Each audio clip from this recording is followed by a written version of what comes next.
Carol, you describe wealth as evolution. Can you explain a little bit more about evolution as wealth? It goes back to growth because I believe everything on this planet is growing or dying, and I'd prefer to be on the growth side of the equation. And I believe that's our path.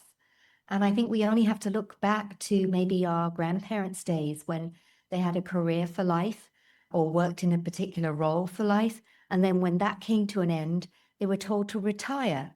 And yet they didn't have a purpose. They didn't have, a reason to kind of live and enjoy life. They'd worked their whole life for that gold watch. And then you saw too many people make their transition too early.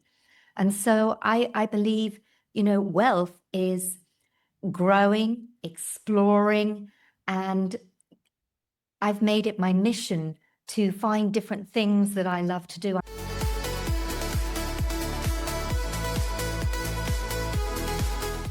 I remember when I was younger, my mother used to say, because I never stuck a job for very long, and my mother said, you never get to the top of the ladder if you keep chopping and changing. And I realized probably that wasn't my path to get to the top of the ladder. It was, I'd see somebody with a particular job or role and think, "Oh, that looks exciting." And off I'd go in that tangent. Or, and I actually at the time envied people who had their vocation and that was it. But of course, now I'm very, very grateful. And to me, when I moved into the realm of learning and development, originally as a trainer and facilitator, a corporate trainer, what I loved was constant learning and growth in that, because you cannot, I believe, stand in front of a group of people without, being congruent and knowing what you're talking about and giving of your best. So that also led me to start exploring the world of NLP, neurolinguistic programming. And I shall never regret that, because to me, if we think about if you've ever behaved in a way that's inappropriate, yes, we all have. Or if you've ever said the wrong thing at the wrong time, foot and mouth syndrome, yes, we all have. So NLP, neurolinguistic programming, helps you become aware of your programs and patterns in thinking and behavior. And more importantly, it gives you a whole toolbox to do something about it very, very quickly. So I always looked at NLP as the user manual for your mind. In other words, when you're born, how do you operate as a human being? Are there some codes and ways that you operate? And of course there are. So to me, NLP was such a wonderful way to start opening up and understanding more about ourselves as human beings. And of course, from that evolving to the multidimensional aspect, because NLP is predominantly focused on, the mind, body, spirit, and the physical as well. But it has so many different tools that I still use to this day when I work with groups and also in mentoring, that really make very rapid changes. It's like having a plug and it's plugged into a socket, which therefore responds and reacts in a specific way. But if you're not comfortable with the way it responds and reacts, you can literally remove that plug, put it into another socket so it responds and reacts in a completely different way. So it's a very quick and efficient way to start shifting and evolving. And even today, I still get people come up to me, 10, 15 years later and say, "Do you remember me? I was on one of your NLP programs." And they say, "Oh, it changed my life." And here's the thing, the lovely thing about NLP and a lot of the therapies and ologies that I do, it's all do with rather than do to. And I'm a great fan of people taking responsibility for results, being on the cause side of the equation. In other words, if your life isn't quite the way that you wanted it, then you have maybe unconsciously created it that way. And if you are the magnificent creator that you are and you've created something that you do not like, it also presupposes that you have the ability to create something more that you do like. So if you think about if you have a problem and you're in a dark warehouse with a torch, all you see, all you focus on is that problem. But as a mentor, as a guide, as a facilitator, it's for me to take that torch and help you shine it in other areas. And then what's bigger, your problem or everything in the universe that's not your problem. And of course, it's the latter. So this is where you start to see possibilities. And this is where the growth happens. So when people say to me, oh, Carol, you changed my life, I did not. I helped you move that torch in different directions. So you could see there were other possibilities and other, what I probably now refer to as other timelines. So when people come to me and they share their story, most people have a backstory that they use, the story of their life. Well, I was brought up like this, I was brought up, poor me, and whatever. You don't need a crystal ball or to be a tarot reader to accurately predict where they'll be in 1 year's time, in 5 years' time, because their story, their past is creating their present, which will then continue to create their future. I believe it's the wrong way round, and I believe you can switch timelines. And there's even some wonderful television series around that. I don't watch television very often, but when I do, it's something that has to have some deeper meanings. And there's actually a series called Dark Matter, which is wonderful on understanding timelines and time loops. But I believe we should go from the future to the present and then create a backstory that's going to support you. So you, again, decide what you want to create and evolve and your growth. And then who are you now? Acting as if and being it. And then what history, what backstory is going to support you in that creation? And so if you've had a victim story of poor me and this, that, and the other, all that's happening, who knows if it's true, because there is only the now, the ever now. So you cannot go back to the past. You're recreating it in the now. So what about recreating something better, a wonderful new story? Because actually you cannot prove anything or anyone exists outside of yourself. Our whole experience of reality is through our nervous system, through our senses. Who knows if we're really wearing virtual reality goggles, and it's when we sleep and dream, the dream is the reality, and then actually we wake up to live in the dream. Who knows? Who knows? So to me, wealth is exploration, it's growth, it's experimenting. And so whether that to me is pushing your edge to be more than you thought you could be, which is one of the reasons that I teach and run firewalking events, because we've been taught and told walking across burning hot coals, impossible. But we've all had experiences where we've turned the impossible into possible. And so with a firewalk, when people say, yeah, but it's a rah-rah event, why do you do them? Well, as I said, when you come to an experience like that, you've got no neurological connections that tell you how to respond. Most people, when they go to a training experience and they hear the objectives, they kind of go, yeah. They know how to respond and react.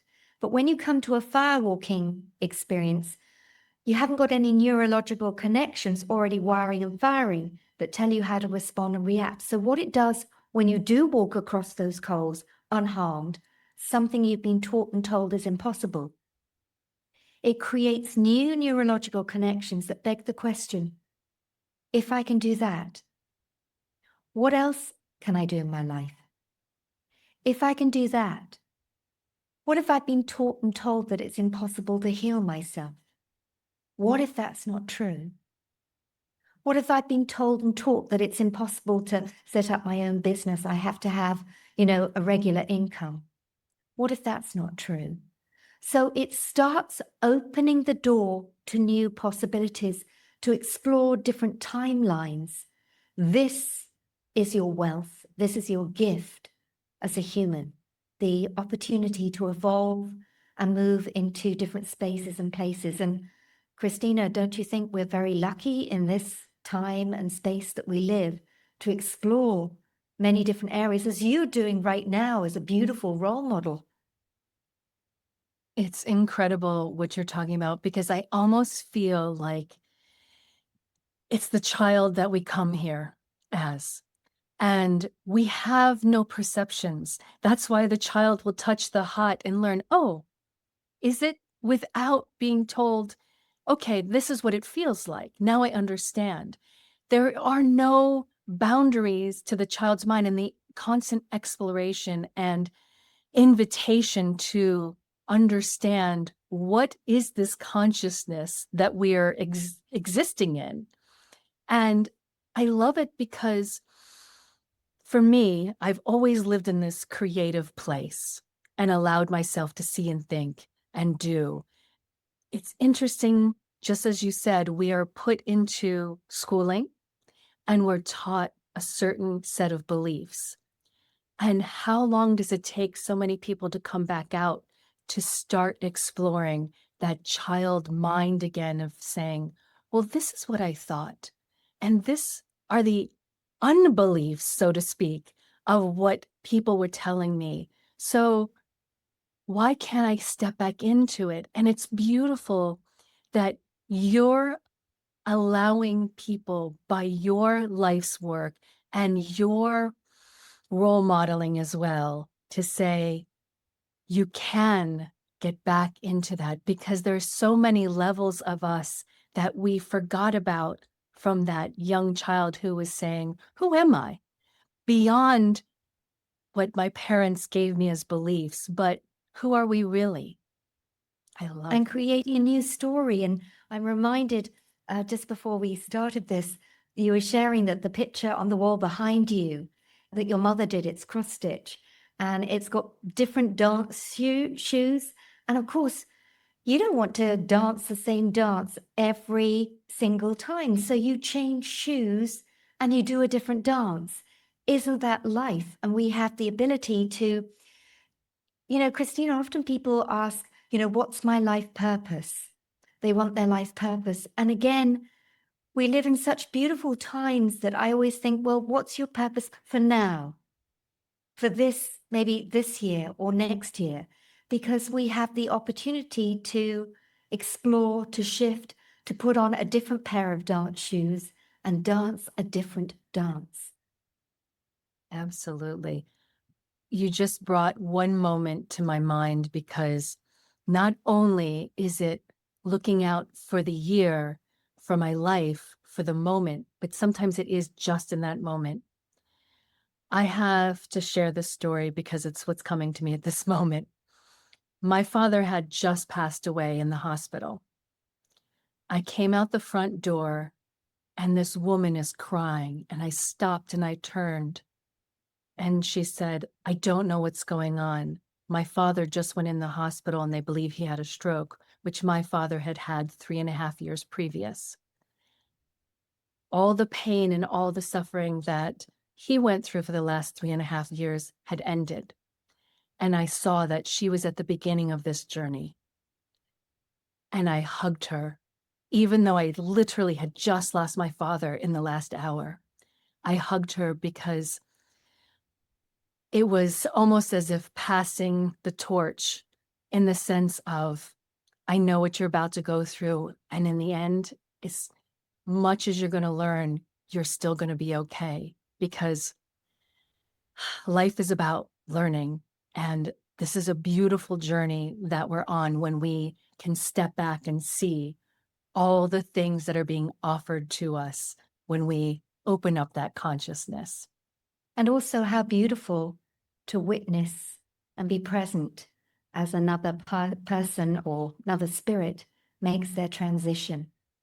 It's a real gift to be present with them at that time. It really is. So, yeah, what a wonderful story to sort of share that energy and be present with somebody else. And those are the magical moments that we do remember, that, if you thought about it, should I, shouldn't I, you wouldn't have. But it was just in the moment. Yeah. And Special. thank you. And what do you like to teach people when it comes to their own conscious evolution? Wow, that's a question and a half. Everybody's where they're at. I think that's also acknowledging yourself where you're at. So you can look back and beat yourself up for being, I was an idiot, I was this, I was that, I thought I knew it all. And you never do, because there's always more. That's the beauty of evolution. So I believe it's just allowing people to be where they're at. And to me, whether I'm doing a keynote or our lovely conversation here, it's if I have the opportunity to switch a few light bulbs on where people start to go, well, that was interesting. And isn't that the reason that you do these podcast, beautiful conversations, just to switch that light bulb on that get people maybe thinking in a slightly different way that opens the door to new possibilities? Because going back to what I said, everything that I do is a do with process rather than a do to. And so many people have gone through going to this healer, that healer, and that, and it's like, fix me. And they take no responsibility in that path. And so it's getting people to recognize their own brilliance, their own sovereignty, and that we are more powerful than we've been taught and told. So to start questioning what you've been taught and told, and what you'll probably find is when you come across a belief, it's like, is that mine? Where did it come from? Who did it come from? And you might find it's not yours. So I always think, wouldn't it be lovely if we were able to, we send our clothes to the dry cleaners and 2 days later they come back beautifully ironed and clean. Wouldn't it sometimes be lovely to send all our beliefs and judgments off to the dry cleaners and then pick from a buffet? Oh, I'd like that, I'd like that, I'd like that. Because of course your beliefs drive your behavior, as do your values drive all your behavior. So to me also, one of the other gifts in terms of expanding consciousness is noticing who or what triggers you. Perception is projection. So what you see in others is a reflection of yourself, which is lovely if you're seeing how wonderful other people are, and then you say, oh, that's a reflection of me, how wonderful. But when you see things in other people that you do not like, that's still fine unless you're triggered. If you are triggered, then there is something in you to learn. Let me give you an example that I often hear. Often people say to me, Carol, I give and I give and I give. All they do is take, take, take, take, take. And then if I'm a mirror, then where's that in me? I'm not a taker, I'm a giver. So sometimes you need to do a little bit of maneuvering here. So that person that you perceive as a taker, what are they actually very good at? Receiving. Now reflect that back to yourself and you see that you may be good at giving, but there's a big imbalance in terms of receiving. And you also may find that there's some ulterior motives to giving, that we give because we may not say it, but ultimately we want to be nourished in some way. We want to be praised. Oh, look how generous she is. Oh, look how wonderful she is. So it's satisfying some hunger in ourselves to be loved, to be adored. Self-love is one of the most challenging things, to be able to look in the mirror and really like yourself and love yourself. It's also extremely liberating, because then it means that whatever other people say, you're still solid and true to yourself. And we know that isn't the case for many people. So for me, in terms of growth, one of the biggest ways to start growing and evolve is notice who and what triggers you and turn it back to yourself in introspection, because there's always something to learn. And when you have learnt what you needed to learn, you'll find that person or that situation, it's still there. It just doesn't trigger you anymore. And then you'll find the next person or thing that does trigger you again, because it's a constant evolution. So yeah, that's a wonderful tool to start expansion of consciousness and being more of who you are. The other thing I'd say is start learning discernment. When I think back to some of the things I watched or listened to that maybe resonated with me at that time, they no longer resonate with me. And I'm very sharp and discerning on, no, that's not for me. And I appreciate that other people, it may be right for them at this time. I say this because there's a lot of disinformation out there, particularly in the personal development and growth arena, particularly in the spiritual arena. And I see a lot of people in a worse state after investing a lot of money rather than a better state. And just because somebody else had a great experience doesn't mean you will, and doesn't mean that you necessarily need to resonate with that person.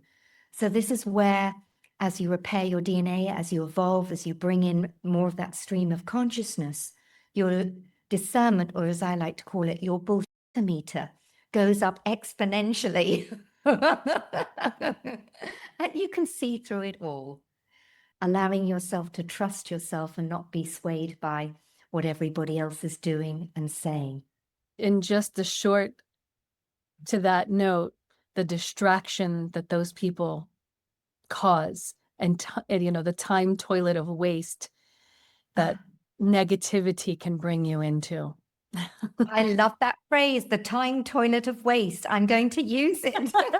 Please, please. Oh, yes.